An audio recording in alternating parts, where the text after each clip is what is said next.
Configure कर लेते हैं। राउटर के इंटरफेस को हम आईपी दे देते हैं 192.168.1.1। यहाँ पे 200.111, 200.112, 170.1.1.1, 170.1.1.2। ठीक है, इन पीसीज का गेटवे हो जाएगा 1.1, इसको सर्वर का गेटवे हो जाएगा 170.1.1.1। ठीक है, पीसी का कॉन्फ़िगरेशन कर लेते हैं आईपी फिर राउटर का।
/24 मान लेते हैं।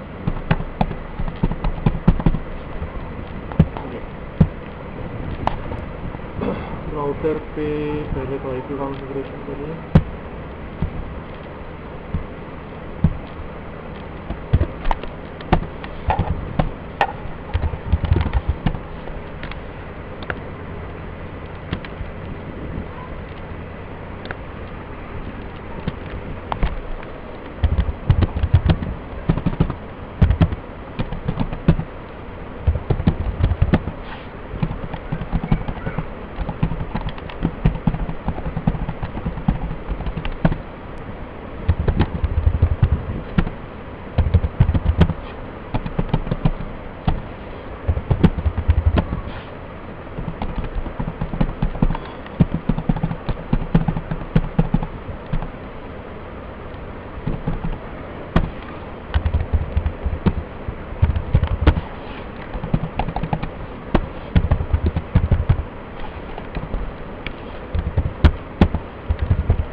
आईपी हो इस पे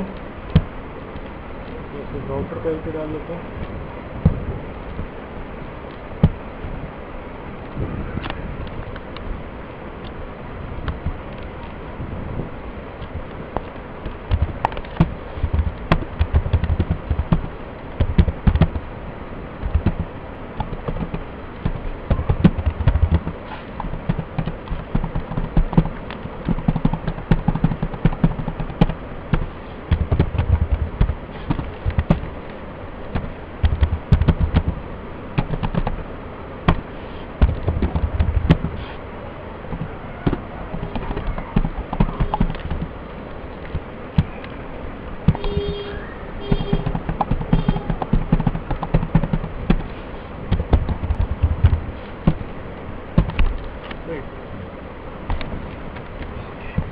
पहली चीज़ हम कह रहे हैं कि हम स्टैटिक नेट जो है वो कॉन्फ़िगर करना चाहते हैं।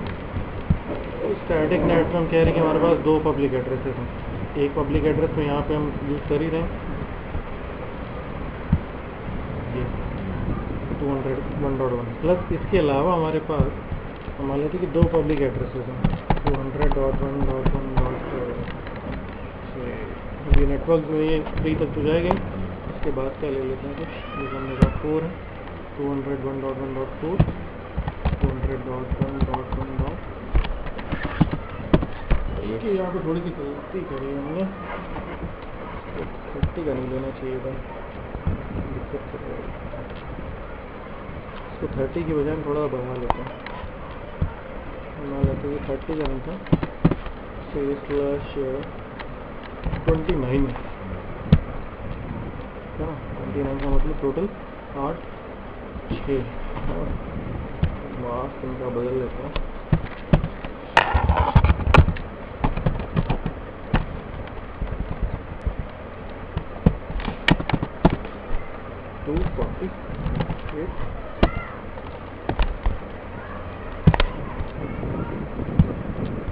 नहीं देंगे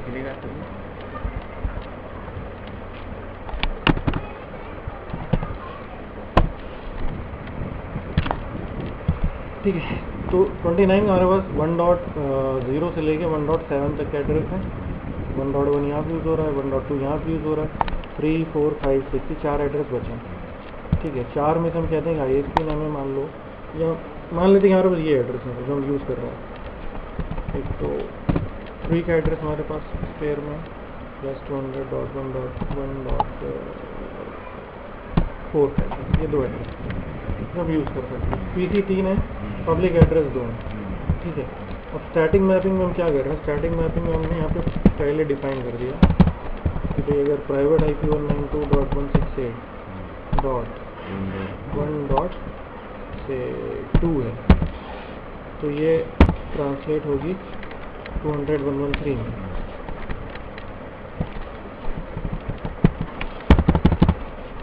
प्लस हमने बात अगर हमें प्राइवेट IP 192.168.1.3 है तो ये ट्रांसलेट होगी 200.1.4 में।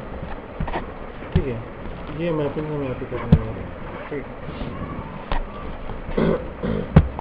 अब यहाँ पे एक दो चीज़ें और समझ लो कि देखो ये जो राउटर है हमारा, ठीक हो, ये हमारा राउटर जो है लैन से कनेक्ट होता है, मतलब लास्ट राउटर है।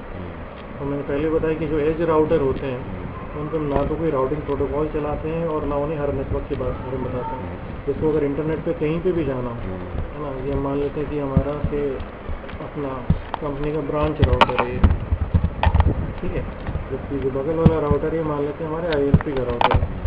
ठीक, तो हमारे राउटर को अगर इंटरनेट के किसी भी नेटवर्क पे जाना हो तो ये ISP के राउटर के थ्रू ही जाएगा।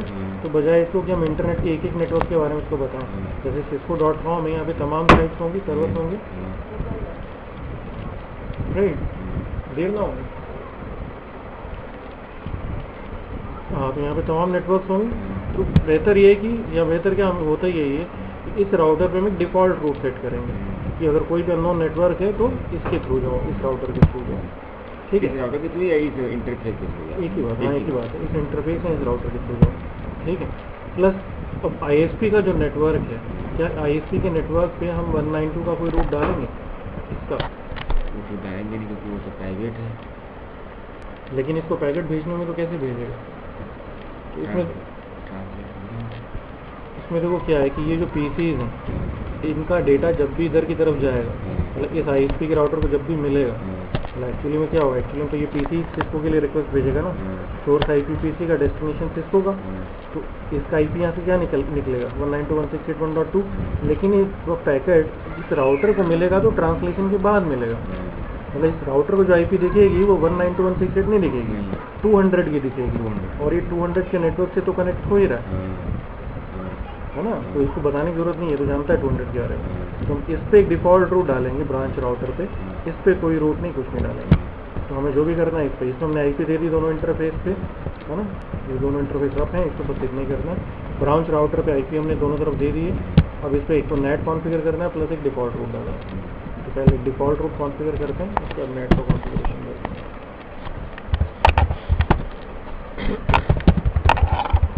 IP रूट इंटरफेस डाल लो,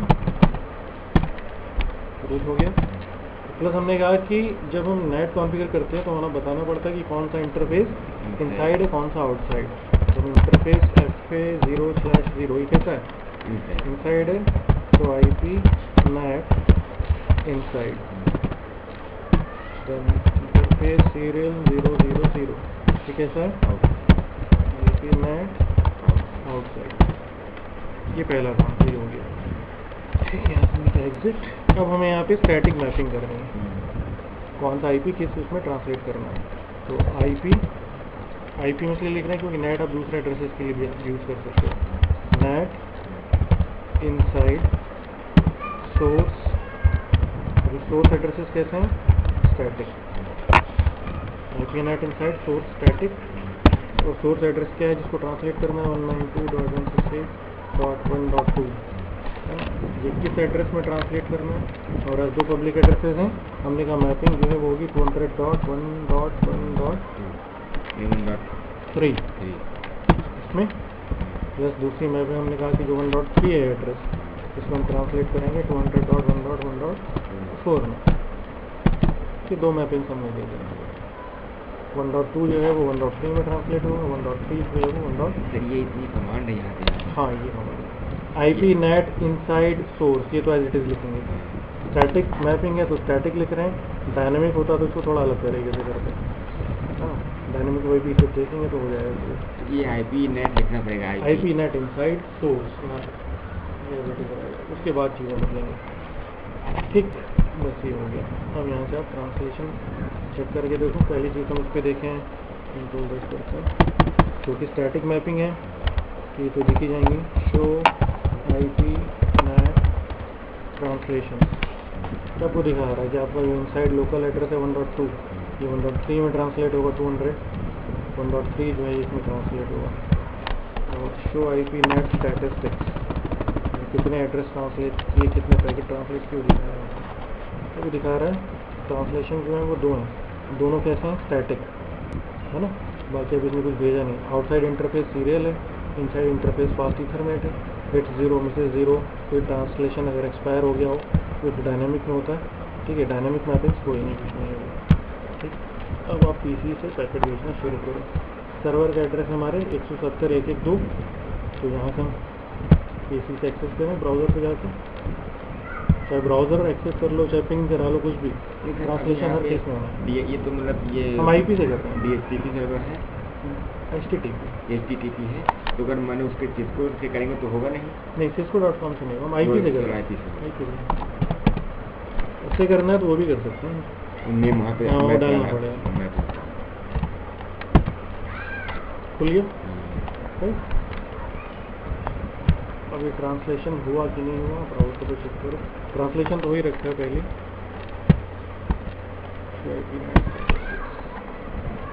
ठीक है, तो खुद ही था रहा है दो स्टैटिक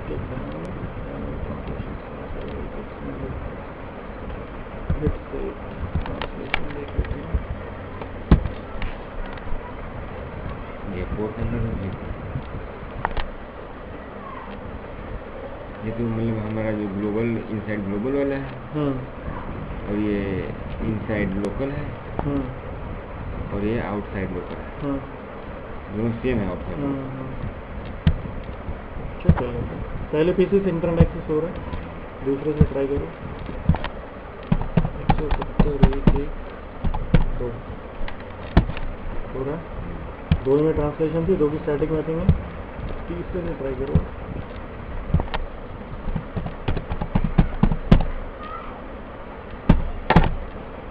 इससे नहीं होगा।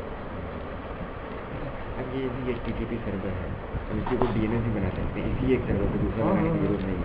वहाँ पे केवल डिफॉल्ट गेटवे और DNS का नाम IP एड्रेस दे देना है। ये नहीं कि DNS का अलग से IP एड्रेस भी देना है, नहीं। कहाँ पे? मैं इसको मतलब हम ये इसको IP एक दे दिए हैं।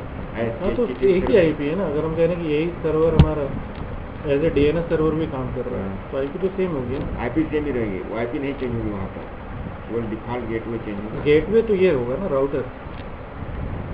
अगर स्पीशीज की बात करें, इनका गेटवे तो वो होगा जो जिसके थ्रू ये दूसरे नेटवर्क पे जाएंगे, तो इनका गेटवे होगा इस राउटर का ही एड्रेस। इसका DNS नहीं DNS, वो DNS वाला चीज़ है। डिफ़ॉल्ट गेटवे में इस इंटरफेस का IP आएगा। तो DNS की बात करें तो अगर आप इस सर्वर से DNS का काम ले रहे हो तो इस PC जब DNS का IP डालेंगे तो सर्वर का IP डालेंगे। इस पे DNS की जो IP डालेंगे उसी सर्वर की सर्वर जो एज ए DNS सर्वर काम कर रहा है, जिस पे आपने मैपिंग की है, cisco.com का IP फलाना मतलब 770 यही डालें। हाँ 170.1.1.2 यही HTTP भी था, यही DNS पे भी रहेगा। इसी को एक्सेस कर ये नहीं कि दूसरा DNS की दूसरी IP दे। DNS की दूसरी IP तब देंगे जब आप एक दूसरा सर्वर लगाओ और उसे DNS का काम लो। इसी से दोनों लेंगे तो IP एक ही रहेगी। हाँ, IP किस चीज़ में रहेगी? यहाँ पे HTTP में IP कैसे रहेगी? इस PC पे जब हम कॉन्फ़िगरेशन करेंगे डिफ़ॉल्ट गेटवे में इसका एड्रेस डालेंगे राउटर का, DNS में इसका एड्रेस डालेंगे, और जब राउटर से PC से जब एक्सेस करेंगे तो ब्राउज़र पे IP एड्रेस इसका लिखेंगे। ये दोनों की तरह काम करेगा HTTP और